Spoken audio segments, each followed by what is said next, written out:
नमस्कार साथियों, मैं सुनील कुशवाहा स्वागत करता हूं आज आपके प्रैक्टिस सेट नंबर 5 में। जैसा कि आप सभी जानते हैं, जो आपका ट्रिपल सी एग्जाम दिसंबर और जनवरी महीने में होने वाला है, उसके आपके स्पेशल प्रैक्टिस सेट चल रहे हैं, जिसमें हमारी 4 प्रैक्टिस सेट हो चुके हैं।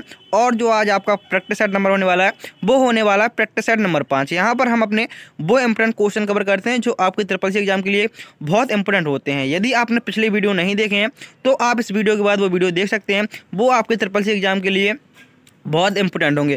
और साथ ही साथ आपके लिए खुशखबरी की बात होने वाली है। जैसा कि मैंने आपसे वादा किया था कि आपके लिए प्रत्येक चैप्टर की मैराथन थ्योरी वाइज लाई जाएगी, जो आपके ट्रिपल सी एग्जाम के लिए बहुत इंपॉर्टेंट होगी। तो आपकी आज मैराथन पहली है, जिसमें हम चैप्टर 1 को बहुत अच्छे से कवर करने वाले हैं। यह मैराथन आपकी आज शाम 6 बजे आने वाली है इसी चैनल पर, जिसमें हम जो आपका पहला चैप्टर है इंट्रोडक्शन टू कंप्यूटर को बहुत अच्छे से कवर करेंगे। इनपुट आउटपुट, हिस्ट्री कंप्यूटर की, generation of computer, software, hardware, translator, DigiLocker, IRCT, जो भी आपको उस चैप्टर में है सारा कुछ आपको उसमें मैराथन होने वाली है। थ्योरी वाइज मैराथन है, तो उस क्लास को देखना ना भूलें। आज शाम आपके लिए 6 बजे वो मैराथन क्लास आ जाएगी। तो वीडियो को ज़्यादा से ज़्यादा शेयर कर दीजिए जिनका भी ट्रिपल सी का एग्जाम होने वाला है, और चैनल को सब्सक्राइब भी कर लीजिए, जिससे कि नेक्स्ट वीडियो जैसी आए आपके पास सबसे पहले नोटिफिकेशन आ जाए। और आपको प्ले लिस्ट भी सेव कर लेनी है, जिससे आप सारी वीडियो आसानी से देख सकें। चलिए शुरू करते हैं। जो हमारा कल का क्वेश्चन था, जिसमें पूछा गया था भारत सरकार का डिजी लॉकर ऐप किससे जुड़ा हुआ है, तो यह जुड़ा होता है आपका आधार कार्ड से। तो ऑप्शन नंबर ए, हम ऑप्शन नंबर सी हमारा यहाँ पर सही आंसर होगा। पूछा गया था कल के क्वेश्चन में, भारत सरकार का जो डिजी लॉकर, जब आपने ट्रिपल सी का फॉर्म भराया होगा तब आपकी एक ABC ID बनी होगी, वो आपकी डिजी लॉकर के अंतर्गत ही बनी होगी। तो भारत सरकार का डिजिटल लॉकर या डिजी लॉकर किससे जुड़ा होता है, तो वह आपका आधार कार्ड से जुड़ा होता है। चलिए शुरू करते हैं आज के इस वीडियो का। पहला क्वेश्चन क्या होने वाला है, पूछा गया है क्वेश्चन नंबर 41 से, क्योंकि पिछली वीडियो में हम 40 क्वेश्चन कवर कर चुके थे। पूछा गया है लिब्रे ऑफिस राइटर में सब स्क्रिप्ट लगाने के लिए कौन सी शॉर्टकट कुंजी का प्रयोग करते हैं। जो आपका लिब्रे ऑफिस राइटर होता है, आकर उसमें सब स्क्रिप्ट लगाने के लिए कौन सी शॉर्टकट कुंजी का प्रयोग करते हैं। कंट्रोल शिफ्ट बी का प्रयोग करते हैं, कंट्रोल शिफ्ट पी का प्रयोग करते हैं, कंट्रोल बी का प्रयोग करते हैं, या कंट्रोल यू का प्रयोग करते हैं। आप सभी को आंसर कमेंट करते चलना है, जिससे सारे क्वेश्चन आपको याद हो सकें। तो पूछा गया है कि सब स्क्रिप्ट करने के लिए कौन सी शॉर्टकट कुंजी का प्रयोग करते हैं।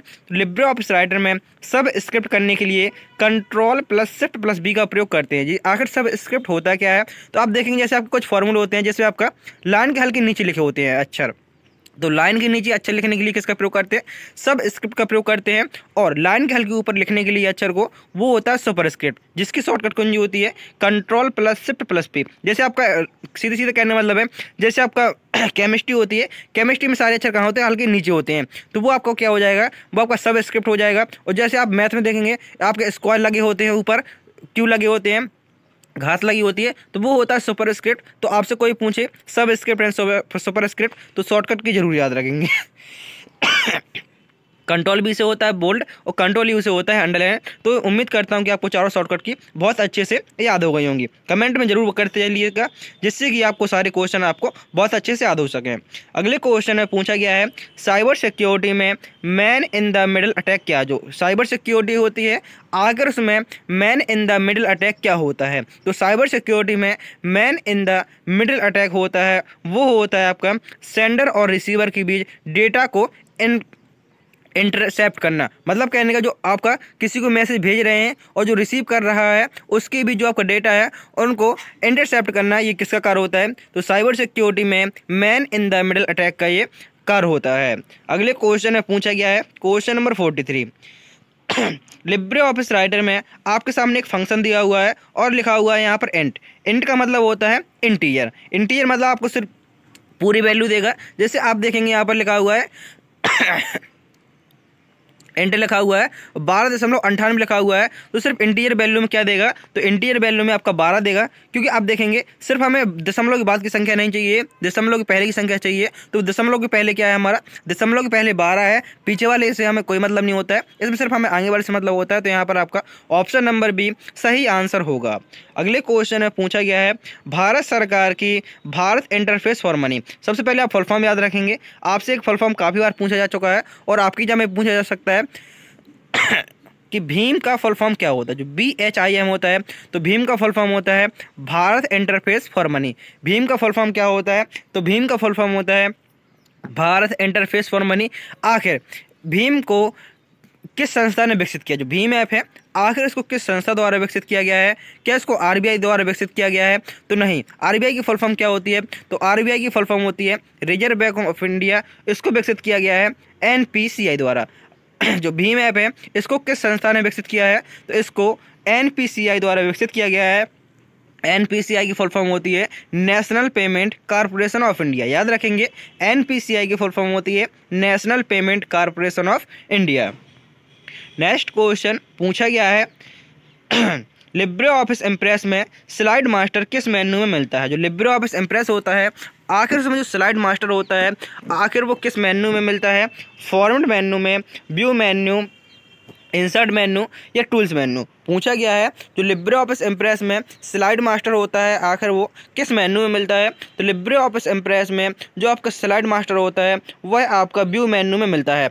और दूसरा क्वेश्चन आपसे पूछ सकता है कि स्लाइड को शो करने के लिए किसका प्रयोग करते हैं? तो स्लाइड को शो करने के लिए F5 का प्रयोग करते हैं और स्लाइड शो को बंद करने के लिए एस्केप बटन का प्रयोग करते हैं। जो मैं क्वेश्चन बता रहा हूँ ये आपके लिए इंपॉर्टेंट होंगे। स्लाइड शो को चालू करने के लिए, स्लाइड को रन करने के लिए F5 का प्रयोग करते हैं और स्लाइड को बंद करने के लिए किसका प्रयोग करते हैं? तो एस्केप बटन का प्रयोग करते हैं। और आपसे पूछ सकता है कि लिब्रे ऑफिस इम्प्रेस में मिनिमम जूम कितना होता है, मैक्सिमम कितना होता है और डिफॉल्ट कितना होता है? तो याद रखेंगे जो लिब्रे ऑफिस इम्प्रेस होता है उसका मिनिमम जूम होता है वो होता है 5% और अधिकतम आप इसको 3000% तक कर सकते हैं। और जो डिफ़ॉल्ट होता है वो होता है 100%।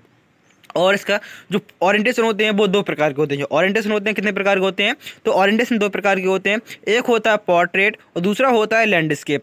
इसमें याद रखेंगे जो लिब्रे ऑफिस राइटर होता है उसका डिफ़ॉल्ट ओरिएंटेशन होता है पोर्ट्रेट, और जबकि जो आपका लिब्रे ऑफिस इम्प्रेस होता है उसका डिफ़ॉल्ट लिब्रे ऑफिस इम्प्रेस का डिफ़ॉल्ट ओरिएंटेशन वो होता है लैंडस्केप। तो उम्मीद करता हूँ कि आपको सारे ये डाउट क्लियर होंगे। नेक्स्ट क्वेश्चन पूछा गया है साइबर सिक्योरिटी में की लॉगर क्या करता है? जो साइबर सिक्योरिटी में आपका की लॉगर होता है आखिर ये क्या करता है? तो साइबर सिक्योरिटी में की लॉगर सिस्टम की स्पीड बढ़ाता है? तो नहीं। डेटा कंप्रेस करता है? नहीं। बैकअप बनाता है? नहीं। जो की स्टॉक होता है इसका कार्य होता है की स्टॉक को रिकॉर्ड करना। मतलब क्या होता है, जैसे आप देखेंगे कि आप कीबोर्ड से कुछ ही बटन दबाते हैं तो वो सारे आपके रिकॉर्ड हो जाएंगे। मतलब कहने का जैसे आपका कभी सिस्टम हैक हो गया तो वो क्या करता है की लॉगर आप एक वैसा हानिकारक वायरस टाइप का होता है कि आप क्या करेगा की लॉगर ही एक वायरस है, उसमें आप क्या होगा जैसे आप जो भी की प्रेस करेंगे, जैसे आपका कोई पासवर्ड है, आप पासवर्ड कहीं पे एंटर कर रहे हैं तो अगर यदि की लॉगर वाला आपके वायरस होगा तो वो अपनी की प्रेस कर लेगा। जैसे आपने अपना पासवर्ड डाला तो वो रिकॉर्ड कर लेगा कि आखिर आपने कीबोर्ड से कौन कौन सी की प्रेस की है, उससे आपका पासवर्ड हैक हो जाएगा और आपका जो अकाउंट है वो खाली हो सकता है। ये होता है आपका की लॉगर। जो की लॉगर को रिकॉर्ड कौन करता है? तो वो करता है आपका की स्टॉक। जो आपका की लॉगर आपका ऑप्शन नंबर बी सही आंसर होगा। ये क्या करता है? कीबोर्ड की को रिकॉर्ड करता है। अगले क्वेश्चन में पूछा गया है लिब्रे ऑफिस कैल्क। जो आपका लिब्रे ऑफिस कैल्क है इसमें भाट इफ एनालिसिस, जो लिब्रे ऑफिस कैल्क होता है इसमें भाट इफ एनालिसिस का प्रयोग किसके लिए होता है? लिब्रे ऑफिस कैल्क में भाट इफ एनालिसिस का प्रयोग किसके लिए होता है? जो आपका लिब्रे ऑफिस कैल्क होता है उसमें आप देखेंगे आपका रो होते हैं, कॉलम होते हैं। तो जो भाट इफ एनालिसिस होता है इसका मतलब होता है हाइपोथेटिकल सिचुएशन पर रिजल्ट चेक करना। तो ऑप्शन नंबर यहाँ पर आपका बी सही आंसर होगा। जो आपका लिब्रे ऑफिस कैल्क होता है उसमें आपसे क्वेश्चन पूछा जाता है कि उसमें रो और कॉलम से मिलाकर क्या बनता है? तो रो और कॉलम से मिलाकर सेल का निर्माण होता है। जो खड़ी हुई लाइन होती हैं वो आपके कॉलम होते हैं और जो लेटी हुई लाइन होती हैं वो क्या होती हैं? वो आपकी रो होती हैं। रो और कॉलम से मिलकर क्या बनता है? तो रो और कॉलम से मिलकर सेल बनता है। आपको कमेंट बॉक्स में बताना है कि लिब्रे ऑफिस कैल्क में टोटल रो कितनी होती है? जो लिब्रे ऑफिस कैल्क होता है आखिर इसमें जो टोटल रो को पंक्तियां कहते हैं, आखिर टोटल पंक्तियां कितनी होती हैं? इसका आंसर आप सभी को कमेंट बॉक्स में बताना है। नेक्स्ट क्वेश्चन पूछा गया है क्वेश्चन नंबर 48 में जो नेफ्ट, आखिर नेफ्ट किस लिए भी प्रयोग होता है और इसकी फुल फॉर्म क्या होती है? तो नेफ्ट का फुल फॉर्म होता है नेशनल इलेक्ट्रॉनिक फंड ट्रांसफ़र। याद रखेंगे नेफ्ट का फुल फॉर्म होता है नेशनल इलेक्ट्रॉनिक फंड ट्रांसफ़र। तो कहीं ना कहीं हमारे पैसे ट्रांसफ़र की बात की जा रही है। तो ये क्या करता है, जब आप किसी को पैसे ट्रांसफ़र करते हैं तो आप बैंक जाएंगे, जब आपका बैंक से पैसे ट्रांसफ़र होता है तो उसमें 1 से 2 घंटे का समय लगता है। यदि आप नेफ्ट के माध्यम से पैसे ट्रांसफ़र करते हैं तो उसमें आपका 1 से 2 घंटे का समय लगता है, जो आपका बैच वाइज होता है। और यदि आप आरटीजीएस के माध्यम से पेमेंट करते हैं तो वो आपका तुरंत भुगतान हो जाता है। आरटीजीएस की फुल फॉर्म होती है रियल टाइम ग्रॉस सेटलमेंट। जो आप आरटीजीएस के माध्यम से करेंगे तो आरटीजीएस की फुल फॉर्म याद रखेंगे, जे भी आपका पेमेंट सेटलमेंट के लिए होता है। आरटीजीएस की फुल फॉर्म होती है रियल टाइम ग्रॉस सेटलमेंट। और जो आपका नेफ्ट होता है, नेफ्ट के माध्यम से आप करेंगे तो उसकी फुल फॉर्म होती है नेशनल इलेक्ट्रॉनिक फंड ट्रांसफ़र। जैसे कि आप यूपीआई के माध्यम से करते हैं, फ़ोन पे, गूगल पे के माध्यम से यूपीआई करते हैं, तो आप देखेंगे उसमें आपको ट्रांसफ़र होता है वो तुरंत हो जाता है। आपने स्कैन किया, पासवर्ड डाला, तुरंत आपका जो पैसा अमाउंट होगा वो तुरंत कट जाता है आपकी बैंक से, और जिसके लिए आपने अप्लाई किया उसमें पहुँच जाता है। अगले क्वेश्चन में पूछा गया है, फुल फॉर्म देखेंगे। जो नेफ्ट होता है वो आपका रियल टाइम होता है। जो नेफ्ट होता है वो क्या होता है, नेफ्ट आपका बैच सिस्टम होता है, बैच सेटलमेंट होता है, इसमें थोड़ा समय लगता है।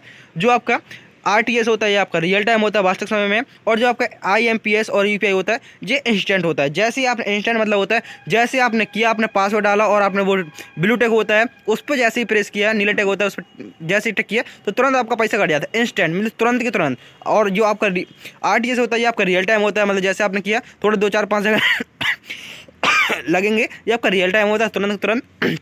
और जो नेफ्ट होता है इसमें आपका समय लगता है। तो इन तीनों पॉइंट को जरूर याद रखेंगे।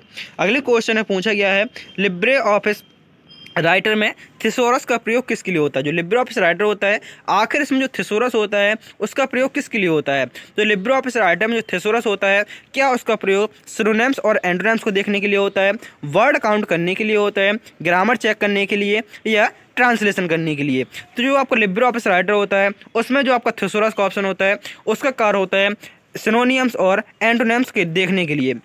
मतलब कहने का जैसे आपकी कोई मीनिंग है और आप चाहते हैं हम उसका सिनोनिम्स मतलब पर्यायवाची और एंटोनिम्स मतलब विलोम शब्द, हमें किसी वर्ड का हमें पर्यायवाची या विलोम शब्द ढूंढना है तो आप किसका प्रयोग करेंगे, थिसोरस का प्रयोग करेंगे। और आपसे एक क्वेश्चन पूछा जाता है थिसोरस में ही कि आपको स्पेलिंग चेक करने के लिए किसका प्रयोग करते हैं। तो स्पेलिंग चेक करने के लिए हम F7 शॉर्टकट कुंजी का प्रयोग करते हैं। उसी ऑप्शन में आपका उसी के नीचे आपका थिसोरस का भी ऑप्शन होता है। F7 के माध्यम से आप स्पेलिंग चेक करेंगे सही है या नहीं, और आप चाहते हैं कि हमें इसका विलोम शब्द या पर्यायवाची चाहिए तो आप थिसोरस का प्रयोग करेंगे। ऑप्शन नंबर हमारे यहाँ पर ए सही आंसर होगा। इसमें सिर्फ आपके वही क्वेश्चन कराए जा रहे हैं जो आपकी एग्जाम में 100% पूछे जाने की संभावना है, क्योंकि एग्जाम में हमेशा वही क्वेश्चन पूछ जाते हैं। ये क्वेश्चन आपके वो हैं जो पिछले स्टूडेंट के पेपर हो चुके हैं, उन्हीं के द्वारा कमेंट बॉक्स में बताए गए थे कि सर ये क्वेश्चन आया वो क्वेश्चन आया, तो उन्हीं को क्वेश्चन को हम एक साथ करते जाते हैं धीरे धीरे करके। क्योंकि जब आपका भी एग्जाम हो जाएगा तो आप भी 4 से 5 क्वेश्चन हमारे कमेंट बॉक्स में बताएंगे कि सर ये क्वेश्चन आया वो क्वेश्चन आएगा।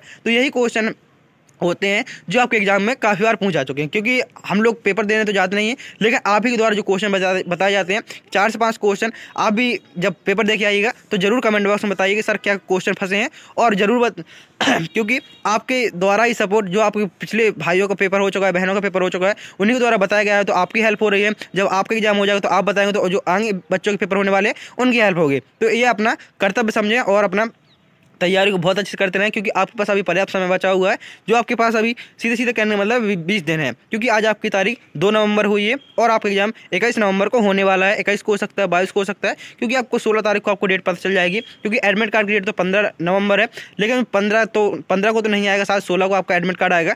तो आप बिल्कुल तैयार लग जाइए। आप यकीन मानिए आपके लिए पूरी सीरीज फ्री में कराई जा रही है। कोर्स भी आपको बताया मैंने, जो चैप्टर वाइज मैराथन है वो आपकी कुछ भी नहीं छूटेगा। जितनी मैराथन क्लास में जो भी टॉपिक होते हैं सारे आपको थ्योरी वाइज करवा दिए जाएंगे। प्रैक्टिस सेट आपको सुबह चल ही रहा है, और जो भी आपके लिए खास होगा वो आपको बता दिया जाएगा। तो वीडियो को ज़्यादा से ज़्यादा शेयर जरूर कर दीजिए, जिससे कि कोई भी स्टूडेंट ऐसा हो जिससे ये वीडियो छूट न जाए और वो अपने एग्जाम में पास होने में दिक्कत हो। तो वीडियो को ज़्यादा से ज़्यादा शेयर जरूर करते आइएगा। पूछा गया है साइबर सिक्योरिटी में स्पूपिंग का अर्थ क्या है। जो साइबर सिक्योरिटी होती है आखिर उसमें जो स्पूपिंग होता है उसका क्या अर्थ होता है। तो साइबर सिक्योरिटी में जो स्पूपिंग होता है उसका अर्थ होता है फेक आइडेंटिटी का प्रयोग करके एक्सेस करना। जो फेक आइडेंटिटी का प्रयोग करके एक्सेस करने का कार्य किसका होता है, तो वो होता है स्पूपिंग का। ऑप्शन नंबर यहाँ पर आपका ए सही आंसर होगा। इसमें देखेंगे जो स्पूपिंग होता है ईमेल आईडी, कॉलर आईडी को फेक करके धोखा देना, ये आपका इसका कार्य होता है। याद रखेंगे स्पूपिंग के बारे में। अगले क्वेश्चन में पूछा गया है लिब्रे ऑफिस कैल्क में एक फंक्शन दिया हुआ है जिसमें लिखा हुआ है राउंड अप। आप देखेंगे राउंड से लिखा हुआ है, अप लिखा हुआ है, तो आपका मतलब कहीं ना कहीं उसके ऊपर जाने की बात की जा रही है। तो आप देखेंगे 15 1 दशमलव जैसे लिखा 15, यहाँ पे लिखा हुआ है 15 15.23, तो मतलब कहने का मतलब है 15 के बाद आपको सिर्फ एक अंक लेना है, तो और ऊपर का लेना है तो क्या हो जाएगा 15.3 हो जाएगा। तो ऑप्शन नंबर है हमारा यहाँ पर बी सही आंसर होगा। आपसे क्वेश्चन पूछा जाता है, काफ़ी बार पूछा चुका है कि लिब्रे ऑफिस कैल्क में ऐसा कौन सा चिन्ह होता है जिसका प्रयोग हम कोई भी फॉर्मूला या कोई भी फंक्शन लगाने से पहले करते हैं, तो वो होता है बराबर चिन्ह का। आप देखेंगे सबसे पहले बराबर चिन्ह लगा हुआ है। आप लिब्रे ऑफिस कैल्क में कोई भी फंक्शन कोई भी फॉर्मूला लगा रहे हैं तो सबसे पहले आपको कौन से चिन्ह का प्रयोग करना होगा, तो सबसे पहले आपको बराबर चिन्ह का प्रयोग करना होगा। तो आपका ऑप्शन नंबर यहाँ पर भी सही आंसर होगा। लो और लिब्रे ऑफिस कैल्क का जो एक्सटेंशन नेम होता है वो होता है .ods। नेक्स्ट क्वेश्चन जिसमें पूछा गया है भारत सरकार की ई श्रम पोर्टल किसके लिए है। जो भारत सरकार का ई श्रम पोर्टल है आखिर ये किसके लिए है, तो भारत सरकार का जो आपका ई श्रम पोर्टल है वह आपका असंगठित क्षेत्र के मजदूरों के लिए है। तो ऑप्शन नंबर बी आपका यहाँ पर सही आंसर होगा। नेक्स्ट क्वेश्चन जिसमें पूछा गया है लिब्रे ऑफिस इम्प्रेस में रिहर्स टाइमिंग का प्रयोग किसके लिए होता है। जो आपका लिब्रे ऑफिस इम्प्रेस होता है और उसमें आपको जो रिहर्स टाइमिंग होता है आखिर उसका प्रयोग किसके लिए होता है, स्लाइड डिजाइन के लिए, स्लाइड शो की टाइमिंग सेट करने के लिए, ट्रांजिशन हटाने के लिए या फॉन्ट को बदलने के लिए। लिब्रे ऑफिस इम्प्रेस में रिहर्स टाइमिंग होता है, आखिर इसका प्रयोग किसके लिए होता है, तो लिब्रे ऑफिस इम्प्रेस में जो आपका रिहर्स टाइमिंग होता है उसका प्रयोग होता है स्लाइड शो की टाइमिंग को सेट करने के लिए। स्लाइड शो की टाइमिंग को सेट करने के लिए किसका प्रयोग होता है, तो स्लाइड शो की टाइमिंग को सेट करने के लिए हमारा रिहर्स टाइमिंग का प्रयोग होता है। ऑप्शन नंबर बी आपका यहाँ पर सही आंसर होगा। नेक्स्ट क्वेश्चन है पूछा गया है साइबर सिक्योरिटी में शोल्डर सर्फिंग क्या है। जो साइबर सिक्योरिटी होती है आखिर उसमें जो आपका शोल्डर सर्फिंग होता है वो आखिर वो क्या होता है, तो साइबर सिक्योरिटी में जो आपका शोल्डर सर्फिंग होता है वो होता है कंप्यूटर स्क्रीन पर चोरी छुपे नज़र रखना। जैसे आप किसी पर चोरी छुपे नज़र रखते हैं तो वो क्या हो जाएगा, वो आपका शोल्डर सर्फिंग हो जाएगा। तो ठीक इसी प्रकार कंप्यूटर स्क्रीन पर चोरी छुपे नज़र रखना वो क्या कहलाता है, तो वो कहलाता है आपका शोल्डर सर्फिंग। ऑप्शन ए यहाँ पर आपका सही आंसर है। नेक्स्ट क्वेश्चन जिसमें पूछा गया है लिब्रे ऑफिस कैल्क में डेटा कंसोलिडेट कमांड का प्रयोग होता है। जो जो आपका लिब्रे ऑफिस कैल्क होता है उसमें जो आपका डेटा मेन्यू के अंदर आपसे मेन्यू पूछ सकता है जी किस मेन्यू के अंदर होता है, कंसोलिडेट, तो ये आपका डेटा मेन्यू के अंदर होता है। तो आखिर इस कमांड का प्रयोग किसके लिए होता है, तो लिब्रे ऑफिस कैल्क में क्या इसका प्रयोग डेटा फॉर्मेटिंग के लिए होता है, तो नहीं। डेटा इंसर्ट करने के लिए, फार्मूला इंसर्ट करने के लिए नहीं। क्या फिल्टरिंग के लिए, नहीं। इसका प्रयोग होता है अलग अलग सीट से डेटा को मर्ज करने के लिए। अलग अलग सीट से जो आपको अलग अलग सीट है जैसे आपको सीट 1 सीट 2 सीट 3 काफ़ी सीट हो गई हैं उससे आपका डेटा को मर्ज करने के लिए किसका प्रयोग करते हैं हम, तो कंसोलिडेट का प्रयोग करते हैं। नेक्स्ट क्वेश्चन जिसमें पूछा गया है क्वेश्चन नंबर 56 भारत सरकार की जन धन योजना डिजिटल प्रोग्राम से जुड़ी हुई है। जो भारत सरकार की जन धन योजना है ये आपके डिजिटल प्रोग्राम से जुड़ी हुई है। तो आखिर कौन से प्रोग्राम से जुड़ी हुई है, डिजिटल इंडिया से, स्टार्टअप इंडिया, मेकअप इंडिया या जीएसटी। तो भारत सरकार की जो जन धन योजना है आखिर ये किस प्रोग्राम से जुड़ी हुई है, तो यह आपके डिजिटल इंडिया अभियान से जुड़ी हुई है। ऑप्शन नंबर ए आपका यहाँ पर सही आंसर होगा। नेक्स्ट क्वेश्चन में पूछा गया है लिब्रे ऑफिस राइटर में कंट्रोल प्लस एंटर का प्रयोग किसके लिए होता है। जो आपका लिब्रे ऑफिस राइटर होता है आखिर उसमें आप यदि आप कंट्रोल के साथ एंटर बटन प्रेस कर देते हैं तो आखिर उस की को प्रेस करने से, शॉर्टकट की को प्रेस करने से क्या होगा, आपका कॉलम ब्रेक होगा, तो नहीं होता है। कॉलम ब्रेक तो नहीं होता है, इतना तो मैंने बता दिया। लाइन ब्रेक नहीं होता है, सेक्शन ब्रेक नहीं होता है, उसमें क्या होता है, उसमें आपका पेज ब्रेक होता है। याद रखेंगे जो लिब्रे ऑफिस राइटर में कंट्रोल प्लस एंटर के माध्यम से क्या होता है, कंट्रोल प्लस एंटर के माध्यम से आपका पेज ब्रेक होता है। और सिर्फ यहाँ पर लिखा होता है कि एंटर के माध्यम से क्या होता है कि जो एंटर होता है यदि आप सिर्फ एंटर बटन को प्रेस करते हैं तो उससे क्या होता है, तो एंटर बटन को प्रेस करने से हमारा लाइन ब्रेक होता है। जैसे आप एंटर बटन प्रेस करते हैं आप कहीं पर भी लिख रहे होंगे और आपने एंटर बटन प्रेस किया तो आप तुरंत नई लाइन से आ जाएंगे। तो लाइन ब्रेक करने के लिए एंटर बटन का प्रयोग करते हैं। और यदि आप पेज ब्रेक करना चाहते हैं, मतलब एक नया पेज लेना चाहते हैं, जैसे आप यहाँ पर हैं और आप चाहते हैं आपका जैसे ये पूरा पेज है, आपको एग्जांपल के तौर से बताना चाहूँगा मैं। आप देखेंगे यहाँ पर जैसे आपका ये पूरा पेज है इसके बाद आपका ये पेज है मान लेते हैं, ठीक है। आप जैसे यहाँ पर लिख रहे हैं, आपने सिर्फ एक लाइन लिखी और आप कंट्रोल के साथ एंटर बटन प्रेस कर देंगे तो आपके सामने तुरंत आपका एक नया पेज आ जाएगा। तो वो होता है आपका पेज ब्रेक। मतलब जहाँ पर आपका कर्सर है, जहाँ से आपने कंट्रोल एंटर बटन प्रेस किया है तो तुरंत वहीं से आपका नया पेज आ जाएगा। तो वो होता है आपका पेज ब्रेक। लाइन ब्रेक करने के लिए एंटर बटन का प्रयोग करते हैं और पेज ब्रेक करने के लिए कंट्रोल प्लस एंटर बटन का प्रयोग करते हैं। नेक्स्ट क्वेश्चन जिसमें पूछा गया है साइबर सिक्योरिटी में डंप स्टार ड्राइविंग का अर्थ है, जो साइबर सिक्योरिटी होती है आखिर इसमें जो आपका डंप स्टार ड्राइविंग होता है, आखिर इसका क्या अर्थ होता है। तो साइबर सिक्योरिटी में जो आपका डंप स्टार ड्राइविंग होता है उसका अर्थ होता है वेबसाइट मटेरियल ट्रेस से सेंसिटिव इन्फॉर्मेशन निकालना। ऑप्शन नंबर बी आपका यहाँ पर सही आंसर होगा। नेक्स्ट क्वेश्चन में पूछा गया है, क्वेश्चन नंबर 59 पूछा गया है लिब्रे ऑफिस कैल्क में सर्च। आपके सामने एक सर्च का ऑप्शन दिया हुआ है, सर्च का फंक्शन दिया हुआ है, लिखा हुआ है सर्च एग्जाम CCC एग्जाम क्या आउटपुट देगा। तो यह आउटपुट देगा ऑप्शन नंबर सी 7 आउटपुट देगा। मतलब क्या है इसका, आप देखेंगे जो सर्च करेंगे आपने CCC एग्जाम तो कितने हैं 3 4 7, इस प्रकार से आपका 7 आउटपुट देगा। नेक्स्ट क्वेश्चन में ये आपका केस इंसेंटिव होता है, पोजीशन रिटर्न करता है। नेक्स्ट क्वेश्चन में पूछा गया है क्वेश्चन नंबर 60 में भारत सरकार की GEM पोर्टल का उपयोग किसके लिए होता है। जो भारत सरकार की GEM पोर्टल है आखिर इसका प्रयोग किसके लिए होता है। तो यहाँ पर आपके 20 क्वेश्चन एक हिसाब से पूरे होते हैं। तो आपने वीडियो को लाइक कर ही दिया होगा। आपके लिए इतनी मेहनत से वीडियो बनाते हैं, सिर्फ आपसे एक ही छोटी सी रिक्वेस्ट रहती है कि आप चैनल को ज़्यादा से ज़्यादा सब्सक्राइब कर लीजिए, क्योंकि आपसे ना तो कोई यहाँ पैसा लिया जा रहा है, सारा कंटेंट आपको फ्री में देने की पूरी कोशिश की जा रही है। जितना अच्छे से अच्छे ज़्यादा होगा सारा कंटेंट आपको फ्री में दिया जाएगा, और साथ साथ आपको PDF जो पिछले PDF महीनों के वो आपको टेलीग्राम ग्रुप पर मिल जाएंगे। तो टेलीग्राम ग्रुप की भी लिंक मैंने डिस्क्रिप्शन बॉक्स में दे रखी है, तो आप टेलीग्राम ग्रुप को ज्वाइन कर सकते हैं, और जो पिछले महीनों के PDF है आप उनको पढ़ सकते हैं। जो आपके लिए स्पेशल मैराथन क्लास आएंगी उनकी PDF आपको जरूर दिए जाएंगे। और जो आपकी मैराथन क्लास, जैसे आपकी चैप्टर 1 की मैराथन क्लास आज होगी, वो आपकी आधी होगी चैप्टर 1, और चैप्टर 1 को कल हम पूरा कंप्लीट करेंगे। आज आपका चैप्टर 1 आधा होगा, कल आपका पूरा होगा, तो उसकी भी आपकी जो PDF है वो आपको टेलीग्राम ग्रुप पर मिल जाएगी। तो टेलीग्राम ग्रुप से जरूर जुड़ा हो जाना है, वहाँ पर आपको सारी नोटिफिकेशन सबसे पहले मिलती है। और आपको एक बात याद रखना है कि मैंने डिस्क्रिप्शन में आपके लिए मैराथन क्लास की लिंक दे रखी है। एक 1100 क्वेश्चन की मैराथन है, एक 1000 क्वेश्चन की, एक 600 क्वेश्चन की, एक 500 क्वेश्चन की।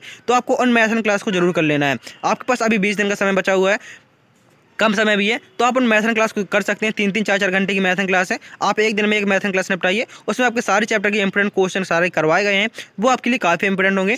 तो आप वो मैराथन क्लास जरूर करते जाइए धीरे धीरे। पूछा गया है GEM पोर्टल का प्रयोग किसके लिए होता है। तो जो GEM पोर्टल होता है इसका प्रयोग होता है सरकारी प्रोड्यूसमेंट और मार्केट प्लेस के लिए इसका प्रयोग होता है। अगले क्वेश्चन में पूछा गया है लिब्रे ऑफिस राइटर में Ctrl+Shift+N का प्रयोग किसके लिए होता है। जो आपकी लिब्रे ऑफिस राइटर होता है, आखिर आपको कमेंट में बताना है कि लिब्रे ऑफिस राइटर में टोटल मेन्यू कितने होते हैं, क्योंकि मैंने इसका आंसर अभी बताया था। पूछा गया है Ctrl+Shift+N शॉर्टकट कुंजी का प्रयोग किसके लिए होता है।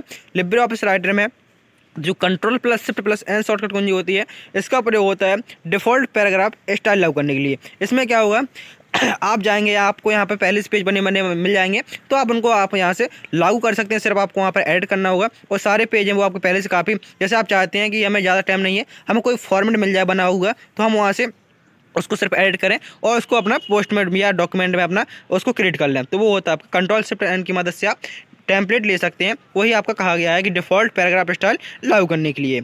अगले क्वेश्चन में पूछा गया है साइबर सिक्योरिटी में डिक्शनरी अटैक का क्या अर्थ है। जो साइबर सिक्योरिटी होती है आखिर उसमें जो आपका डिक्शनरी अटैक होता है आखिर उसका क्या अर्थ होता है। तो साइबर सिक्योरिटी में जो आपका डिक्शनरी अटैक होता है उसका अर्थ होता है प्री डिफाइंड वर्ड लिस्ट से पासवर्ड हैक करना। मतलब कहने का जैसे डिक्शनरी में आपके कुछ वर्ड होते हैं, जैसे डिक्शनरी में कुछ वर्ड होते हैं, उनको क्या करेंगे, जैसे आप यूज करेंगे तो आपको कहीं ना कहीं से बता दे, वो याद कर लेगा कि आपने किन किन वर्ड का यूज़ किया है। जैसे आप डिक्शनरी से कोई वर्ड लगा रहे हैं तो याद कर लेगा आपने कौन कौन से वर्ड का पासवर्ड में यूज़ किया है, और वो वहाँ से आपका हैक करने के कहीं ना कहीं से, जैसे हैक करना होता है तो कहीं से भी हैक हो जाता है, बड़े बड़े अकाउंट हैक हो जाते हैं। अपन तो छोटे मोटे कह सकते हैं कि मिडिल क्लास के लोग होते हैं उनके तो चलो मान लेते हैं, बड़े बड़े बहुत बड़े बड़े अकाउंट हैक हो जाते हैं जिसमें करोड़ों का लेना देना होता है, वो भी हैक हो जाते हैं। नेक्स्ट क्वेश्चन, लेकिन अपना बचाव जरूर रखना है। पासवर्ड को हमेशा इतना कठिन बनाएं जो आपको याद रहे, इतना भी कठिन नहीं बनाना कि आपको याद नहीं रहे, कठिन इतना बनाना है कि आपको याद रहे, और आप उसको महीने 3 महीने में चेंज जरूर करते रहिए जिससे आपका पासवर्ड कभी भी हैक ना हो सके। पूछा गया है लिब्रे ऑफिस कैल्क में गोल सीक, जो आपका गोल सीक कमांड होता है उसका प्रयोग किसके लिए होता है। तो लिब्रे ऑफिस कैल्क में जो आपका गोल सीक कमांड होता है इसका प्रयोग होता है डिजायर्ड रिजल्ट प्राप्त करने के लिए इनपुट वैल्यू ढूंढता है। तो ऑप्शन नंबर बी आपका यहाँ पर सही आंसर होगा। अगले क्वेश्चन में पूछा गया है भारत सरकार की SWAYM पोर्टल किस लिए है। जो भारत सरकार की भारत सरकार की SWAYEM पोर्टल है, आखिर ये किसके लिए है? तो यह आपके ई लर्निंग और MWC कोर्स के लिए, मतलब कहने का जो आप जैसे ऑनलाइन पढ़ पा रहे होंगे और आपने काफ़ी वेबसाइट देखी होंगी, काफ़ी ऐप देखे होंगे जिसमें आप ऑनलाइन पढ़ पाते हैं, तो वो आपके क्या किसके अंतर्गत आ जाता है? वो आपके ई लर्निंग के अंतर्गत आ जाता है। आप मिस कहने का मतलब घर बैठे किसी भी कंडीशन में आप इस वीडियो देख सकते हैं, आप घर बैठे किसी भी कंडीशन में आप पढ़ सकते हैं। जैसे आपको कोचिंग जाना होता, ट्रिपल एग्जाम के लिए, किसी की एग्जाम के लिए आप तैयार होते, घर से बाहर आते, आपको रास्ते में जाना होता, काफ़ी समय लगता है, लेकिन आप घर बैठे अपने मोबाइल से पढ़ रहे हैं, तो ये आपका ई लर्निंग के अंतर्गत आ रहा है। नेक्स्ट क्वेश्चन जिसमें पूछा गया क्वेश्चन नंबर 65 में, लिब्रे ऑफिस इम्प्रेस में स्लाइड ट्रांजिशन और कस्टम एनिमेशन में क्या अंतर होता है? तो आप देखें, जो स्लाइड ट्रांजिशन और कस्टम एनिमेशन होता है, इनमें ये क्वेश्चन मैं पहले भी करा चुका हूँ, ये क्वेश्चन शायद आपको दोबारा से रिपीट हुआ है, तो याद रखेंगे जो एनिमेशन होता है वो अंदर लगता है और जो ट्रांजिशन होता है वो स्लाइड पर लगता है। सिर्फ इतनी छोटी सी बात है। एनिमेशन कहाँ लगता है? तो एनिमेशन लगता है वो हमारे स्लाइड के अंदर जो हमने फ़ोटो लगाई है, टेक्स्ट लिखा है, उसको आपको डिज़ाइन में शो करने के लिए। और जो आपका ट्रांजिशन लगता है वो आपका कहाँ लगता है? तो ट्रांजिशन आपका स्लाइड पर अप्लाई होता है। नेक्स्ट क्वेश्चन जिसमें पूछा गया है, साइबर सिक्योरिटी में स्नीफिंग अटैक क्या करता है? जो साइबर सिक्योरिटी होती है, आखिर उसमें जो आपका स्नीफिंग अटैक होता है वो क्या करता है? साइबर सिक्योरिटी में जो आपका स्नीफिंग अटैक होता है उसका कार्य होता है डेटा एन्क्रिप्ट करना और पैकेट कैप्चर करना, ये इसका मुख्य कार्य होता है। आप देखेंगे आज की सीरीज में आपके काफ़ी कठिन क्वेश्चन लग रहे होंगे, क्योंकि ये क्वेश्चन ऐसा नहीं है कि पूछ नहीं गए हैं, ये क्वेश्चन पूछे गए हैं। काफ़ी कठिन क्वेश्चन ऐसे होते हैं जो आपको समझ में नहीं आते हैं, तो ठीक इसी प्रकार से आपके लिए काफ़ी क्वेश्चन इसमें आपको कठिन लग रहे होंगे। आप सोचेंगे कि ये क्वेश्चन तो हमने कभी पढ़े ही नहीं, तो लेकिन ऐसे क्वेश्चन भी काफ़ी बार आ जाते हैं। इससे पहले कि आप सेट देखेंगे तो आपको इसमें नॉर्मल क्वेश्चन मिलेंगे, लेकिन आज का आपका ये था कि मैं इस प्रकार से आपको पढ़ाना चाहता हूँ कि आपको ये न लगे कि क्वेश्चन आपको सरल आए, कठिन आए। आपसे मेन उद्देश्य होना चाहिए कि पेपर बनना चाहिए। हमारा सीधा उद्देश्य है कि हमें पेपर को पास करना है, हमें कठिन पढ़ना पड़े या सरल पढ़ना पड़े, हमारा उद्देश्य है पेपर को अच्छे से पास करना। अगले क्वेश्चन में पूछा गया है, आपके सामने एक फंक्शन दिया हुआ है और यहाँ पर लिखा हुआ है ट्रंक 56.987,2, मतलब कि यहाँ पर 2 लिखा हुआ है लास्ट में, तो आपको पता चल गया कि जो हमें वैल्यू लेनी है वो कहाँ तक लेनी है, वो हमें 2 अंक तक लेनी है। तो हमारा 56 तो आएगा ही आएगा। तो 56 आप देखेंगे सब में है, लेकिन आप देखेंगे जो यहाँ पर लिखा होता है ट्रंक केवल डिजिट करता है, राउंड नहीं करता, तो यहाँ पर आपका आंसर होगा ऑप्शन नंबर डी, आपका 56.98। ये क्या करेगा? 2 अंक तक चाहिए, तो 56.98 या राउंडेड नहीं, कटे हुए रूप में होते हैं, तो ऑप्शन नंबर यहाँ पर आपका डी सही आंसर होगा। अगले क्वेश्चन में पूछा गया है क्वेश्चन नंबर 68 में, भारत सरकार की एम परीक्षा ऐप किससे संबंधित है? जो भारत सरकार का एम परीक्षा ऐप है, आखिर ये किससे संबंधित है? तो भारत सरकार का जो आपका एम परीक्षा ऐप है वह आपका डिजिटल एग्जामिनेशन सर्विस से संबंधित है, तो ऑप्शन बी आपका यहाँ पर सही आंसर होगा। अगले क्वेश्चन में पूछा गया है, लिब्रे ऑफिस राइटर में control plus shift plus escape का प्रयोग किसके लिए होता है? जो आपका लिब्रे ऑफिस राइटर होता है उसमें आपकी शॉर्टकट कुंजी होती है control plus shift plus escape. आगे इसकी मदद से क्या होता है? तो इससे आप नॉन ब्रेक स्पेस इंसर्ट कर सकते हैं। जैसे आप ब्रेक को इंसर्ट करना चाहते हैं, मैं कहने मतलब स्पेस देना चाहते हैं, तो आप नॉन ब्रेकिंग स्पेस को इंसर्ट कर सकते हैं।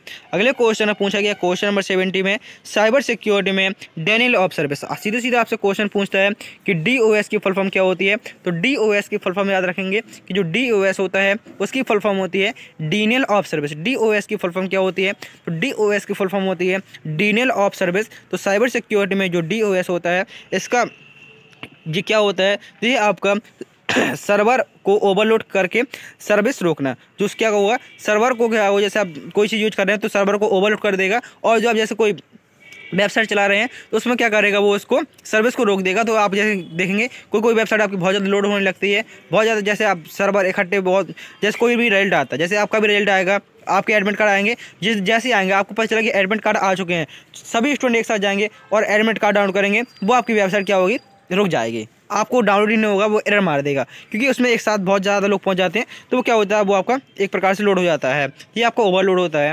नेक्स्ट क्वेश्चन में पूछा गया है HTML में जो आपके सामने A टैग लगा हुआ है, आखिर इसका प्रयोग किसके लिए होता है?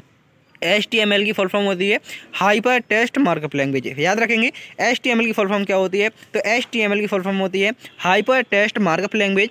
और इसमें जो आपका A टैग लगा होता है इसका प्रयोग किसके लिए होता है? तो HTML में A टैग होता है, इसका प्रयोग होता है हाइपर लिंक को ऐड करने के लिए। लिंकों को ऐड करने के लिए, हाइपर लिंक ऐड करने के लिए किसका प्रयोग करते हैं?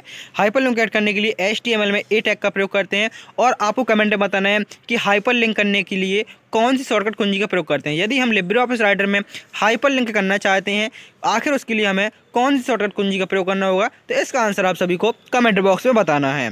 नेक्स्ट क्वेश्चन पूछा गया है, लिब्रे ऑफिस कैल्क में एब्सोल्यूट सेल रेफरेंस को कैसे दर्शाया जाता है? जो आपका लिब्रे ऑफिस कैल्क होता है उसमें जो आपका एब्सोल्यूट से आपको याद रखना है, कहीं पर भी आपको एब्सोल्यूट मिल जाए, ये एब्सोल्यूट सेल, तो उसमें आपको क्या होंगे, उसमें आपके डॉलर चिन्ह होंगे। तो आप कहेंगे डॉलर चिन्ह तो हमारे 3 ऑप्शन में है, क्या हमारे तीनों हो जाएंगे आंसर? तो मैं कहूँगा नहीं। तो आपको डॉलर चिन्ह देखने हैं, वो आपके रो में भी होंगे, कॉलम में होंगे। जैसे आपके कॉलम किससे होते हैं? अल्फ़ाबेट से आपके सारे कॉलम होते हैं, और 1 2 3 से क्या होती हैं? 1 2 3 से रो होती हैं। तो आप देखेंगे सिर्फ एक ऑप्शन ऐसा है जिसमें हमारा रो के पहले भी डॉलर चिन्ह लगा हुआ है और कॉलम से पहले भी डॉलर चिन्ह लगा हुआ है। मिस कहने का मतलब है एक सेल एड्रेस है, उसमें कितने आपके डॉलर आएंगे? एक सेल एड्रेस में 2 आपके डॉलर चिन्ह आते हैं।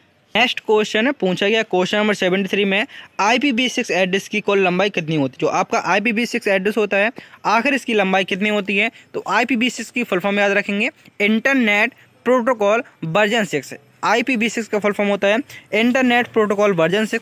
और आखिर इसकी कुल लंबाई कितनी होती है? तो IPv6 की कुल लंबाई होती है, वो होती है 128 बिट की। IPv6 का फुल फॉर्म जरूर याद रखेंगे, इंटरनेट प्रोटोकॉल वर्जन 6। और यहीं पे लिखा होता IPv4, यदि 4 लिखा होता तो वो होता है आपका 28 बिट का। सॉरी, IPv4 होता है वो होता है 32 बिट का, और जब जो IPv6 होता है वह होता है 128 बिट का।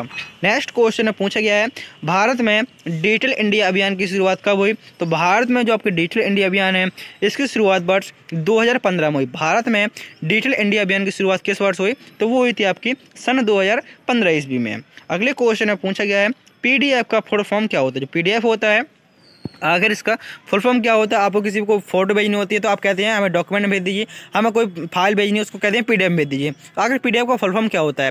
तो PDF का फुल फॉर्म होता है पोर्टेबल डॉक्यूमेंट फॉर्मेट। PDF का फुल फॉर्म होता है portable document format. Option number B आपका यहाँ पर सही आंसर होगा। नेक्स्ट क्वेश्चन में पूछा गया है, लिब्रे ऑफिस राइटर में फुट नोट को डालने के लिए कौन सी शॉर्टकट कुंजी का प्रयोग करते हैं? यदि आप लिब्रे ऑफिस राइटर में फुट नोट को जोड़ना चाहते हैं तो उसके लिए हमें कौन सी शॉर्टकट कुंजी का प्रयोग करना होगा? एक होता है फुट नोट और दूसरा होता है एंड नोट। तो फुट नोट को इंसर्ट करने के लिए हम किसका प्रयोग करते हैं? तो फुट नोट को इंसर्ट करने के लिए Ctrl+Alt+F का प्रयोग करते हैं।